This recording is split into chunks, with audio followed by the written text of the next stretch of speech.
Addiction is a silent beast. It breaks careers, it tears families, it clouds brilliance. But it's even harder to overcome under the blinding lights of fame. From actors who once ruled the box office to rising stars who crumbled too soon, here are 25 black actors whose struggles with addiction nearly cost them everything. Number 1. Richard Pryor. Richard Pryor was the king of comedy, but behind all those laughs was a man fighting demons you wouldn't believe. This guy didn't just dabble with drugs, he went full throttle into the cocaine world like he was racing toward destruction. The craziest part? In 1980, while freebasing cocaine, Pryor literally set himself on fire. Not kidding. He poured 151 proof rum all over his body and lit a match. The man ran down the street like a human torch, neighbors screaming, fire trucks racing. He ended up with third-degree burns over half his body. Pryor spent weeks in the hospital, but even that near-death experience didn't stop him cold turkey. He kept using it for years after, joking about it on stage like it was just another wild weekend story. The guy turned his addiction into comedy gold, making audiences laugh while he was slowly killing himself inside. Number 2. Whitney Houston. Whitney Houston had the voice of an angel, but she was living in hell with her addiction. People think her drug problem started when she married Bobby Brown, but Whitney was already experimenting way before that. She started with marijuana and cocaine in the 80s, but by the 90s, she was deep into crack cocaine. The woman who gave us I Will Always Love You was smoking crack in bathroom stalls between recording sessions. Her voice coach said Whitney would disappear for days, coming back looking like a ghost of herself. She would show up to interviews high, miss concerts, and her famous voice started cracking under the pressure. The saddest part was watching her try to perform while clearly messed up. Videos from her later concerts show her struggling to hit notes that used to come naturally. Whitney died in a bathtub in 2012 with cocaine still in her system. The Queen of Pop became another casualty of the streets. Number 3. Samuel Leroy Jackson. Before Samuel Jackson became the coolest guy in Hollywood, he was just another addict stealing from his own family to get high. This future movie star was so deep into heroin and crack cocaine in the 80s that he would break into houses just to score drugs. Jackson has talked about how he would wake up in strange places, not remembering how he got there. His wife and daughter were terrified of him during his worst days. The turning point came when he went to rehab and actually stuck with it. Jackson says he replaced his drug addiction with work addiction, throwing himself into acting with the same intensity he used to chase his next high. Now he's worth millions, and nobody messes with him on screen, but he still goes to Narcotics Anonymous meetings. The guy went from stealing for drugs to stealing every scene he's in. Number 4. Don Cornelius. Don Cornelius created Soul Train, the show that made Saturday mornings cool for black kids across America. But behind that smooth voice and sharp suits, Cornelius was battling his own demons with drugs and alcohol. He never talked much about his addiction publicly, keeping it quiet like most people did back then. Friends say he used cocaine heavily during the show's peak years in the 70s and 80s. The pressure of running a national TV show while dealing with racism in the industry drove him to self-medicate. Cornelius would disappear for days, leaving his staff wondering if he would show up to tape episodes. His addiction affected his personal relationships too. He went through multiple marriages and had trouble connecting with his own kids. The man who brought us love, peace, and soul was struggling to find any of those things in his own life. Number 5. Bobby Brown. Bobby Brown was the bad boy of R&B who couldn't stay away from bad decisions. This guy started using drugs as a teenager and never really stopped. Brown has admitted to using everything from marijuana to cocaine to heroin, sometimes mixing them all together in combinations that should have killed him. He would show up to New Edition rehearsals high, get kicked out of the group, then start his solo career while still using. The wildest stories come from his marriage to Whitney Houston. They would smoke crack together, turning their mansion into a drug den. Brown talks about how they would have crack pipes hidden all over their house, even in their daughter's room. He has been arrested multiple times for drug possession and has spent years in and out of rehab.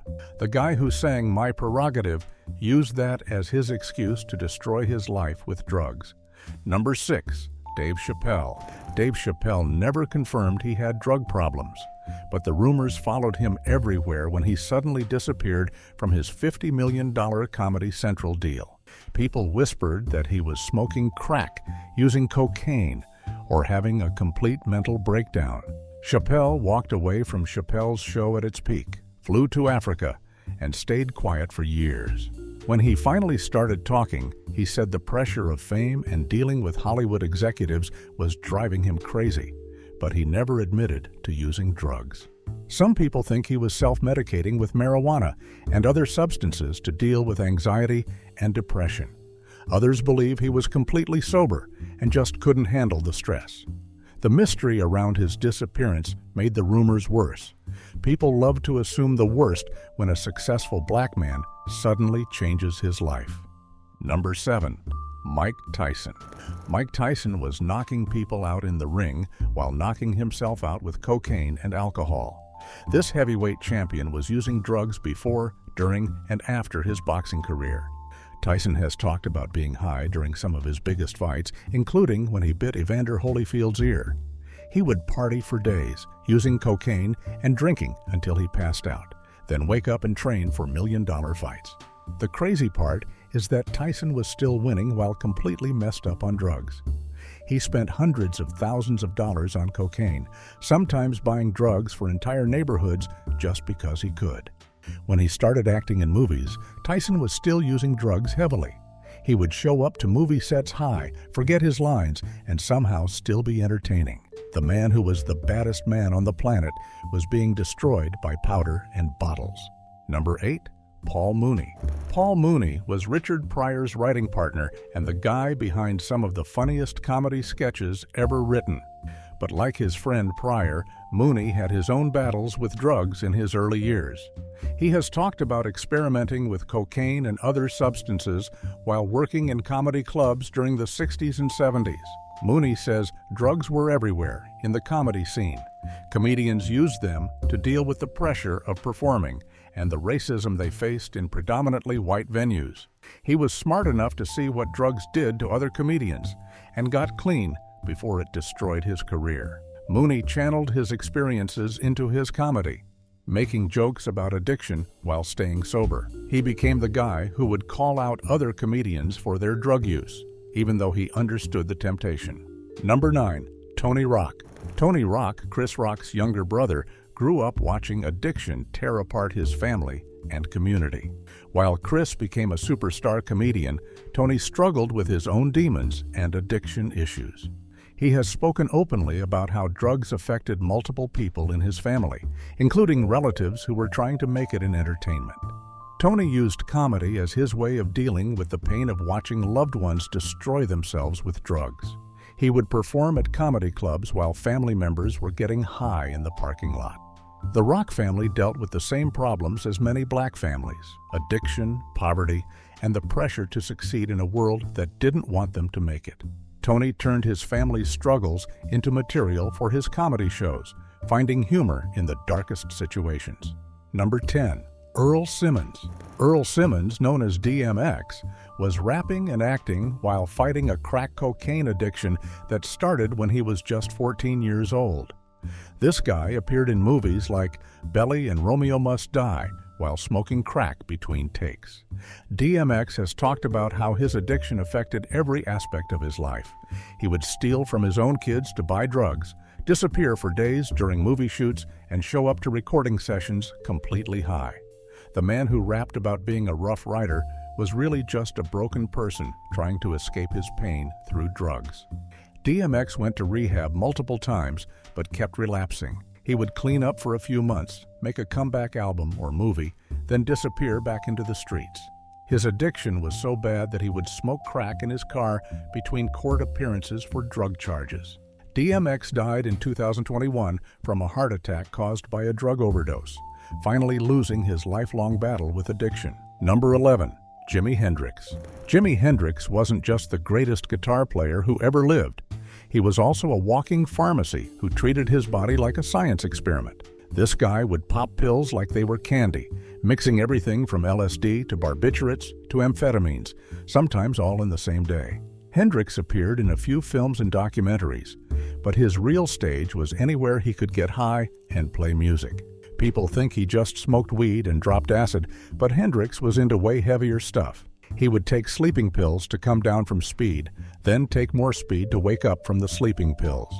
His friends said he would carry around a leather bag full of different colored pills, never really knowing what he was taking. The night he died in 1970, Hendrix had taken 9 times the recommended dose of sleeping pills. His girlfriend found him choking on his own vomit in a London hotel room. The man who could make a guitar weep couldn't save himself from his own demons. Hendrix was only 27 years old, joining what would later be called the 27 Club of Musicians who died young from drug overdoses. Number 12. Rick James. Rick James was the king of funk who lived his life like every day was a party that might kill him. This guy didn't just use cocaine. He made it his full-time job. James would spend $7,000 a week on cocaine alone, which is like $20,000 in today's money. He appeared on Dave Chappelle's show and in various films, but his real performance was being completely out of his mind on drugs for decades. James had a torture chamber in his house where he would hold people hostage while high on crack cocaine. He kidnapped and tortured a music executive and a woman for days, all while smoking crack and drinking. The crazy part is that James was still making hit records during his worst drug binges. He would show up to recording sessions with bags of cocaine, share them with the whole band, then record funk classics while everyone was completely wasted. James spent 2 years in prison for his kidnapping and torture charges, got clean for a while, then went right back to using. He died in 2004 from heart failure caused by years of drug abuse. The man who sang Super Freak lived like one until it killed him. Number 13. Tracy Morgan. Tracy Morgan was making people laugh on Saturday Night Live while slowly killing himself with alcohol. This guy wasn't just a casual drinker. He was the type who would wake up and reach for a bottle before his feet hit the floor. Morgan has talked about drinking an entire bottle of Hennessy before going to work at SNL, then performing live comedy while completely drunk. He would black out during sketches and not remember performing them the next day. The scariest part was that Morgan was drinking and driving constantly, somehow never killing himself or anyone else. He would drive to comedy clubs while drinking straight from a bottle, park crooked, stumble inside, and somehow still be funny on stage. Morgan's drinking got so bad that his wife left him and took their kids. He was losing weight, forgetting his lines, and showing up to work looking like he'd been hit by a truck. The wake-up call came when doctors told him his liver was shutting down. Morgan finally got sober and turned his addiction into comedy material, but he spent years destroying his body with alcohol while making millions of people laugh. Number 14. Charlie Murphy. Charlie Murphy lived in his famous brother Eddie's shadow while fighting his own battles with alcohol and drugs. Being Eddie Murphy's older brother should have been awesome, but Charlie felt the pressure to keep up with his superstar sibling while dealing with his own demons. He started drinking heavily in his 20s and added cocaine to the mix when he got into comedy and acting.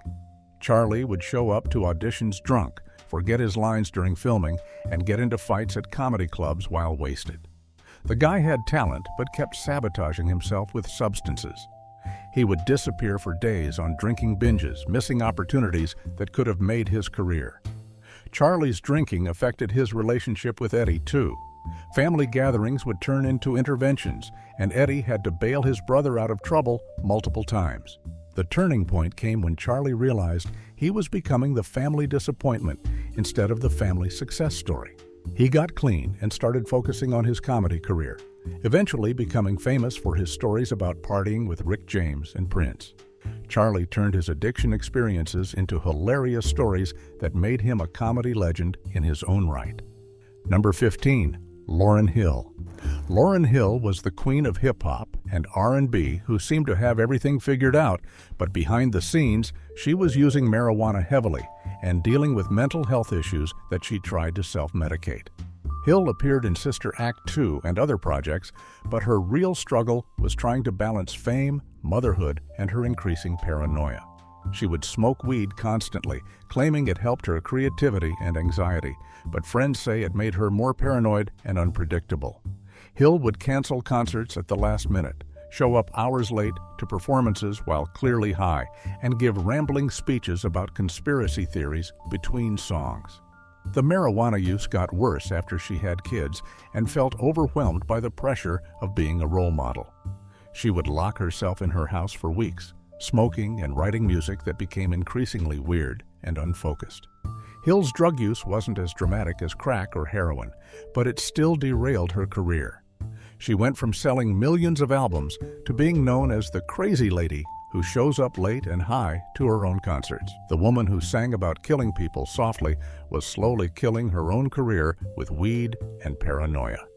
Number 16. Ike Turner. Ike Turner was a musical genius who turned himself into a monster with cocaine addiction.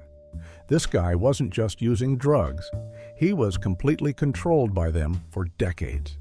Ike appeared in various biographical films and documentaries, but his real story was being so high on cocaine that he would beat his wife Tina Turner while hallucinating that she was plotting against him. Turner would spend entire days smoking cocaine, not eating, not sleeping, just getting higher and more paranoid. He had guns hidden all over his house because he thought people were coming to kill him. The scariest part was that Ike was still making great music while completely out of his mind on drugs. He would record albums while smoking crack, somehow still playing incredible guitar while his brain was fried. Ike's addiction cost him his marriage, his career, and his reputation. He spent his later years trying to rebuild his image, but everyone remembered him as the guy who beat Tina Turner while high on cocaine. Turner died in 2007 from a cocaine overdose, finally losing his lifelong battle with the drug that had controlled him for over 30 years. Number 17. Cuba Gooding Jr. Cuba Jr. went from winning an Oscar to becoming a cautionary tale about how fame and substance abuse can destroy even the most successful careers. Gooding's problems with alcohol and other substances became public through various legal issues and erratic behavior. He would show up to events drunk, get into fights at nightclubs, and make inappropriate comments to women while clearly wasted. The guy who shouted, "Show me the money," in Jerry Maguire was spending his money on bottles and substances that were slowly destroying his reputation. Gooding would accept roles in terrible movies just to fund his lifestyle, going from A-list actor to direct-to-video star because nobody wanted to work with him. His drinking got so bad that he would black out during interviews, forget meeting people, and show up to movie sets unprepared and hungover. The sexual assault charges that followed seemed connected to his substance abuse. Witnesses said he was drunk during several of the alleged incidents. Gooding's career went from Oscar winner to cautionary tale, showing how quickly addiction can destroy everything you've worked for. Number 18. Michael Kenneth Williams. Michael Williams was one of the greatest actors of his generation, but he spent decades fighting a drug addiction that eventually killed him. Williams was open about using cocaine and heroin while playing Omar Little on The Wire, sometimes showing up to set still high from the night before. The crazy part was that Williams was playing a drug dealer while actually buying drugs from real dealers in Baltimore. He would finish filming scenes about the drug trade, then go buy actual drugs from people who lived that life. Williams said the pressure of playing such an intense character drove him to self-medicate with harder and harder substances. He would disappear for days during filming breaks, coming back looking like he had been through hell. The guy was so good at playing a junkie because he actually was one. Williams went to rehab multiple times, but kept relapsing, especially when he wasn't working on projects that kept him busy. He would get clean for months, book a great role, then celebrate by getting high again. Williams died in 2021 from a fentanyl overdose in his Brooklyn apartment, alone and high. The man who brought Omar Little to life couldn't escape the same streets that his character ruled. Number 19. Melba Moore. Melba Moore was a Broadway and R&B star who had everything going for her until cocaine addiction destroyed her career and nearly killed her. Moore was making millions from hit records and stage performances, but she was spending most of that money on cocaine. She would use drugs before going on stage, claiming it helped her perform better, but friends say it made her unpredictable and difficult to work with. Moore would disappear for weeks during concert tours, leaving promoters scrambling to cancel shows and refund tickets. Her cocaine use got so bad that she lost her house, her cars, and most of her money to drug dealers. The woman who was once compared to Aretha Franklin was buying drugs in crack houses and staying high for days at a time. Moore's addiction was so severe that she would steal from friends and family to buy cocaine, burning bridges with everyone who tried to help her. She finally got clean after hitting rock bottom, but her career never fully recovered. Moore spent years trying to rebuild her reputation while staying sober, but people remembered her as the star who threw everything away for drugs. Number 20. Tupac Shakur. Tupac Shakur wasn't just a rapper.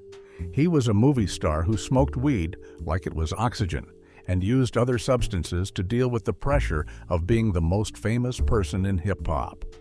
Pac appeared in several films like Juice and Poetic Justice, often smoking marijuana between takes and sometimes showing up to set high. He would mix weed with alcohol and sometimes harder drugs, claiming it helped him tap into the pain and anger that fueled his music and acting. The crazy thing about Tupac was that he was incredibly intelligent and articulate, but he would get so high that he would make terrible decisions that put his life in danger. He would smoke blunts while driving through enemy territory, get high before confrontations with rival rappers, and use substances that made him more paranoid and aggressive. Tupac's drug use wasn't just recreational. It was connected to his depression and the trauma of growing up poor and dealing with constant death threats.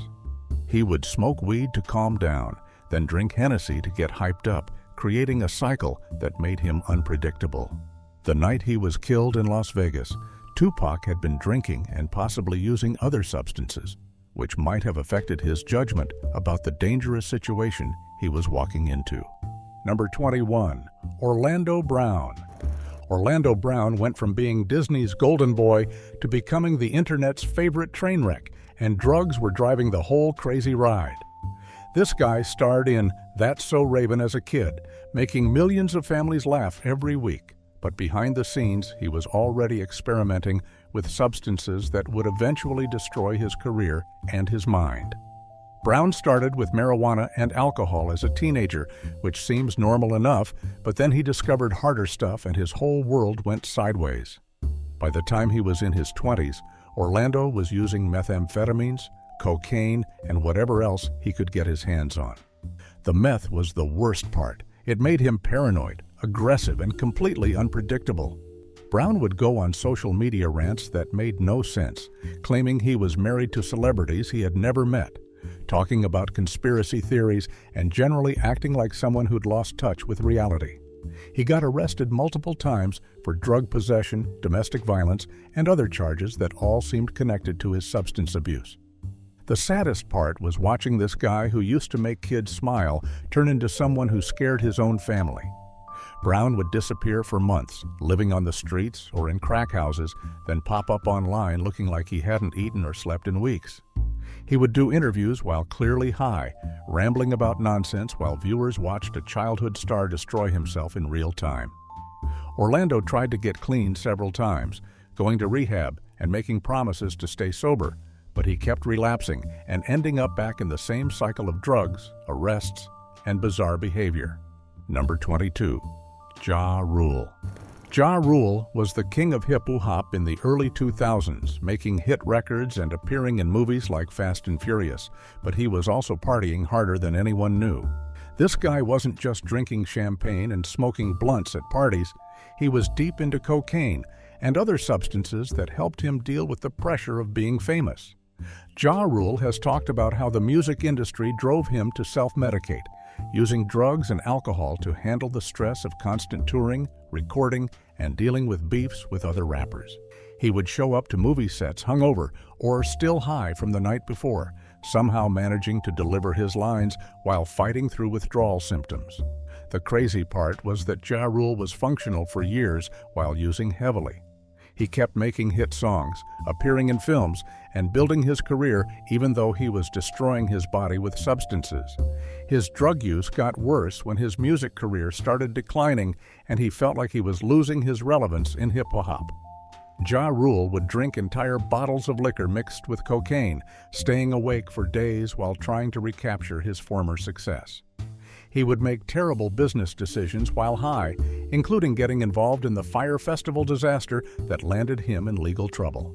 The guy who once ruled the charts was making choices that seemed designed to destroy everything he had built. Ja Rule eventually got his life together and became more open about his struggles with addiction, but for years he was living a double life as a successful entertainer who was slowly killing himself with drugs and alcohol. Number 23. Nate Dogg. Nate Dogg had the smoothest voice in hip-hop and appeared in countless music videos and films, but he was battling health problems and substance abuse that most people never knew about. This guy was the hook king of West Coast rap, singing choruses that made every song a hit, but behind that laid-back persona, he was dealing with serious addiction issues. Nate Dogg smoked marijuana constantly, which seemed harmless enough in the hip-hop world, but he was also drinking heavily and using other substances that were affecting his health. He would show up to video shoots and movie sets clearly under the influence, sometimes forgetting his lines or needing multiple takes because he couldn't focus. The combination of drugs, alcohol, and the stress of constant touring was wreaking havoc on his body, contributing to the strokes he suffered later in life. Nate Dogg's substance abuse wasn't as dramatic or public as some other celebrities, but it was slowly destroying him from the inside. He would disappear for weeks during recording sessions, leaving producers and other artists waiting while he dealt with his personal demons. Friends say he used drugs to cope with depression and the pressure of being successful in an industry that chewed people up and spit them out. The guy who made Regulate a classic was struggling to regulate his own life while battling addictions that he kept mostly private. Nate Dogg's health problems got worse over the years, and while his strokes were officially caused by medical issues, people close to him knew that decades of substance abuse had weakened his body and made him more vulnerable to serious health complications. Number 24. Sly Stone.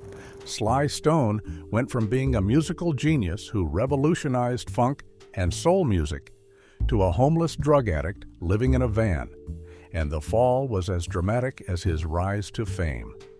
This guy appeared in films and documentaries about his life and music, but by the time cameras were rolling, he was already deep into a cocaine addiction that would destroy everything he had built. Stone started using drugs in the late 1960s when his band Sly and the Family Stone was at the peak of their success, initially using substances to enhance his creativity and deal with the pressures of fame. But what started as recreational drug use quickly became a full-blown addiction that controlled every aspect of his life. Stone would spend days locked in recording studios smoking cocaine and trying to make music, but the drugs were actually killing his creativity instead of enhancing it. He would miss concerts, show up hours late to performances while clearly high, and eventually stop performing altogether because he was too messed up to function. The cocaine addiction got so bad that Stone started selling his own belongings to buy drugs, including musical equipment, cars, and eventually his house. By the 1980s, the man who had created some of the most innovative music of the 20th century was living on the streets, sleeping in his van, and spending whatever money he could get on cocaine. Stone would disappear for years at a time, with friends and family not knowing if he was alive or dead. When he did surface, he looked like a completely different person, skinny, paranoid, and barely recognizable as the charismatic performer who had once electrified audiences around the world. Stone's addiction destroyed his relationships, his career, and nearly his life, turning one of music's greatest innovators into a cautionary tale about the dangers of drug abuse. Number 25. Maurice White. Maurice White was the leader of Earth, Wind & Fire and appeared in films and television shows. But early in his career, he was battling substance abuse problems that could have ended everything before it started. White started using drugs and alcohol in the 1960s when he was struggling to make it in the music business, using substances to cope with rejection, financial stress, and the uncertainty of trying to build a career in entertainment. He would show up to recording sessions high, miss important meetings because he was too wasted to function, and make poor decisions that could have destroyed his chances of success. The drugs were affecting his drumming and his ability to lead a band, making him unreliable and difficult to work with during the early days of his career. White has talked about how cocaine and alcohol were easily available in the music scene and how many talented musicians were destroying themselves with substances while trying to make it in the industry. He realized that drugs were holding him back from achieving his dreams and made the difficult decision to get clean before his addiction got worse. White replaced his drug use with spiritual practices and healthy living, becoming known for his positive energy and clean lifestyle. The guy who created songs about love, positivity, and spiritual growth had to overcome his own demons with addiction before he could spread that message to the world. White's early struggles with substances made him more committed to staying clean and helping other musicians avoid the same traps that had nearly destroyed his career before it really began. Addiction doesn't discriminate. Even the brightest stars face their darkest battles. Which of these stories struck you the most? Let us know in the comments, and don't forget to like, subscribe, and hit the bell so you never miss a story that matters.